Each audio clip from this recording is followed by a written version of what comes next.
Frank. Tonight is your time. Your date with destiny. Tonight, your talent, your honesty, and your courage will speak for you. And we are with you.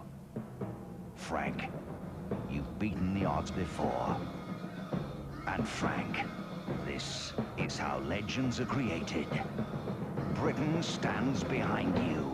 Southwest London signed professional forms. It was the start of a journey littered with setbacks and diversions, but Frank Bruno doggedly maintained that one day he would reach his own holy grail.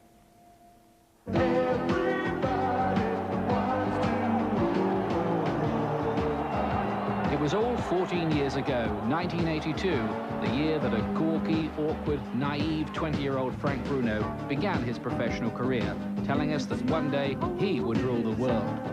Bruno had grown up as a bit of a tearaway and bully on the streets of Wandsworth in South London. His first fight was with his teacher, and they sent him to a school for problem children. He cried all the way there. In his early days, he was a bit of pretty awkward. I mean, you go through those things, but not nasty with awkward, but I mean, you know, challenging and wanting to be noticed. He was watching television, and the Magpie programme was on, and a boy on that asked for people to fight of his own age because he was so big. He was only fighting men. So we contacted the Magpie programme. They put us in touch with the lad, and we went up there, and they fought, and it only lasted one round. Bruno's fighting became legit in the ring. In 1980, he became the ABA heavyweight champion. Bruno had signed with Terry Lawless, who'd already produced 3 world champions in John H. Stracey, Maurice Hope and Jim Watt. Then they were almost like father and son, and they had a powerful promoter behind them in Mickey Duff.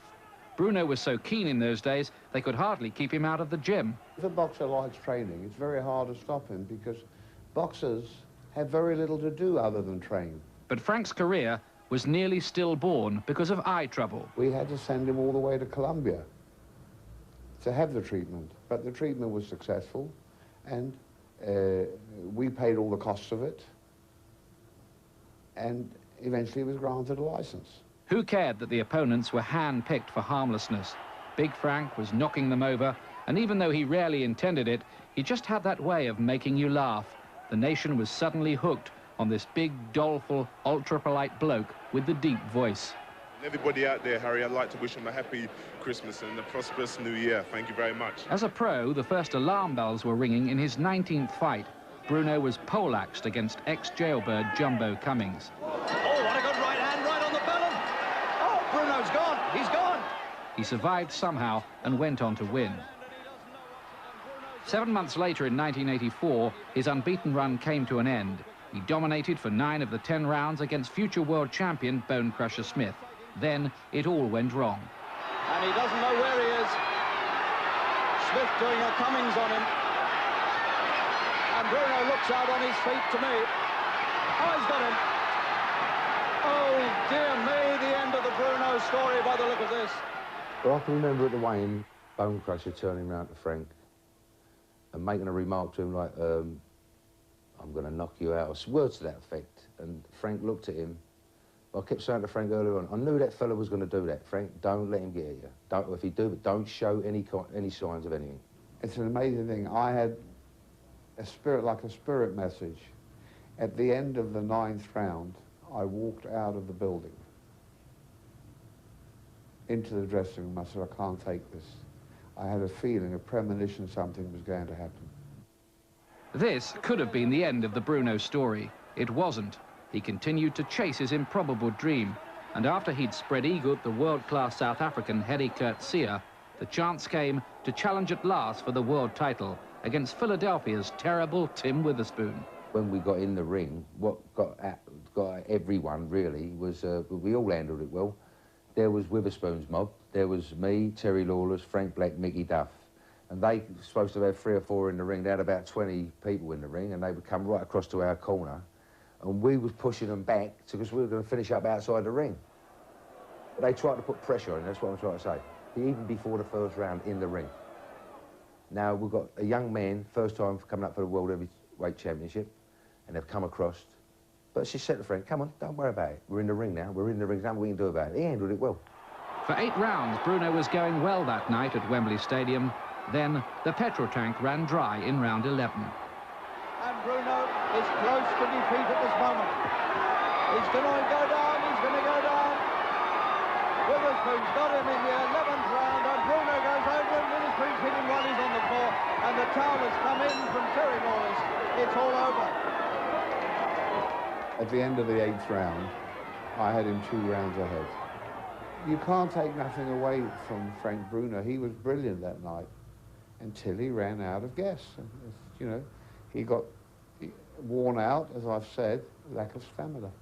3 years after Witherspoon, he got another title chance, this time at the Las Vegas Hilton against the young, savage champion Mike Tyson, then in his prime, despite the wreckage of his personal life.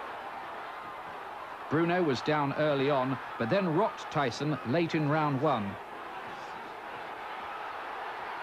If only he'd followed it up. But even an off-key Iron Mike had too much class for Frank that night.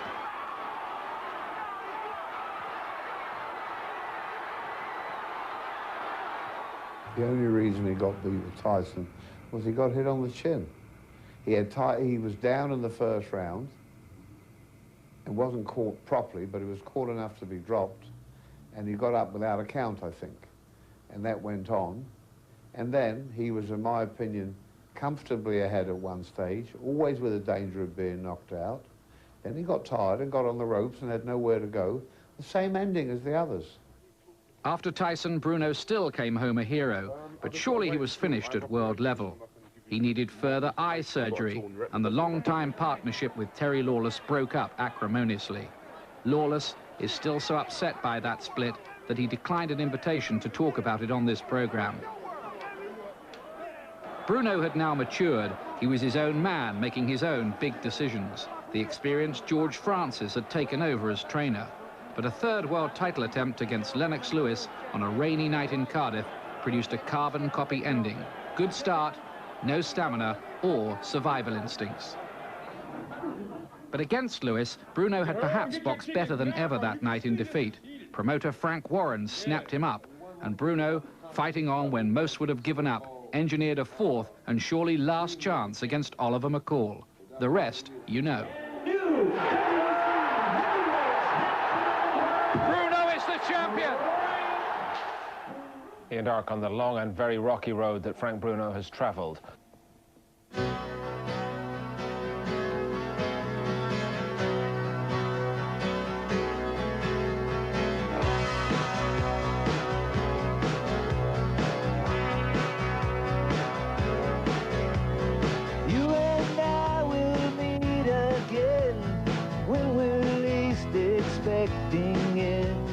Somewhere in some far-off place, I will recognize your face.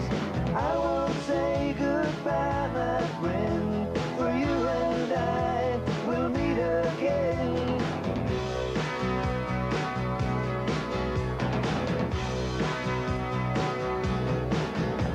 I heard you singing to no one. I saw you dancing all alone. One day you belonged to me, next day I just wouldn't know. One day all the rules would bend, and you and I will meet again. Here we go. Tyson swarming in immediately, pulling Bruno into the ropes. Bruno rocked, and he's in trouble, and he's down. Maybe someday our roads will cross.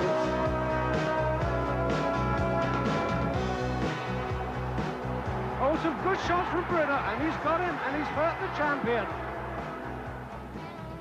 He came back up again. If he hit me with a left hook, it's not that he hurt me, he just hit me with a hard punch.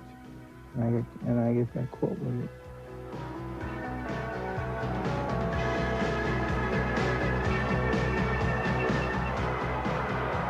Bruno in trouble again, caught with a right and a left, hangs on. A red-winged hawk is circling, the blacktop stretches out for days. How could I get so close to you and still feel so far away? I hear a voice come on the wind, saying you and I will meet again. I don't know how, I don't know. Oh, can he survive this round? He's in trouble again. 10 seconds left. Steele looks on. That's enough. That's enough.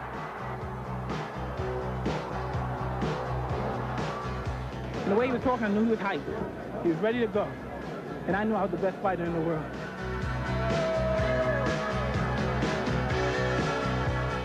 I think of Tyson of the old, so I'm just concentrating and focusing on him being dangerous, very, very fast and bullying and whatever. But he's going to get a shot when I get in there. I'll be 2 stone heavier than him. I'll be faster than what he ever can imagine I'm going to be, and stronger, and I just can't wait to do a number on him.